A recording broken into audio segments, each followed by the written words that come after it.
نحمده ونصلي على رسوله الكريم اعوذ باللہ من الشیطان الرجیم بسم اللہ الرحمن الرحیم۔ چوتھی شب قدر یعنی 27ویں شب، 27ویں شب کو 12 رکعت نماز 3 سلام سے پڑھیں۔ ہر رکعت میں سورہ فاتحہ کے بعد سورۃ القدر 1 مرتبہ، سورہ اخلاص 15 مرتبہ پڑھیں۔ بعد السلام 70 مرتبہ استغفار پڑھیں۔ استغفر اللہ تعالی ربی من کل ذنب واتوب الیہ، اور اس کے ساتھ 2 رکعت نفل پڑھیں۔ ہر رکعت میں سورہ فاتحہ کے بعد سورۃ القدر 3 مرتبہ اور سورہ اخلاص 5 مرتبہ پڑھیں۔ بعد السلام سورہ اخلاص 27 مرتبہ پڑھیں اور اپنے گناہوں کی معافی مانگیں۔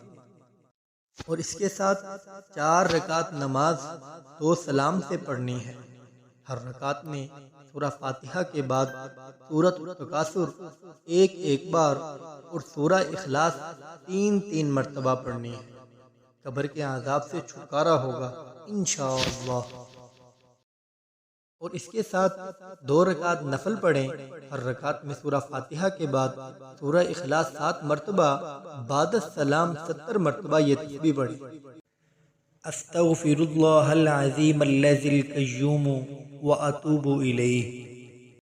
انشاءاللہ مصلی سے نہ اٹھیں گے کہ اللہ پاک اس کو اور اس کے والدین کے گناہوں کو معاف فرما دیں گے۔ اور اس کے ساتھ 2 رکعت نفل پڑھیں۔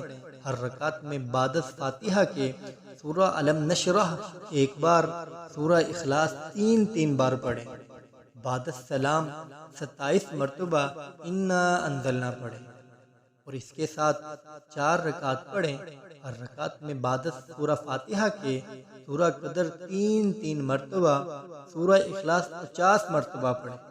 اور بعد نفل سجدے میں سر رکھ کر یہ کلمات پڑھیں۔ اور اس کے بعد جو دل چاہے حاجت طلب کریں۔ کلمات یہ ہیں: سبحان اللہ والحمد للہ ولا الہ الا اللہ واللہ اکبر۔ اس رات کا خاص وظیفہ یعنی شب قدر 27ویں شب کا خاص وظیفہ یہ ہے: 27ویں شب کو 7 حامیم پڑھیں۔ یہ قبر کے عذاب اور گناہوں سے بچنے کے لیے بہت افضل ہے۔ 27 کی شب کو سورہ ملک 7 مرتبہ پڑھنا بھی بہت افضل ہے۔ جو شخص ان 7 حامیم کو پڑھے گا اس پر دوزخ کے 7 دروازے بند ہو جائیں گے۔ جزاکم اللہ خیر۔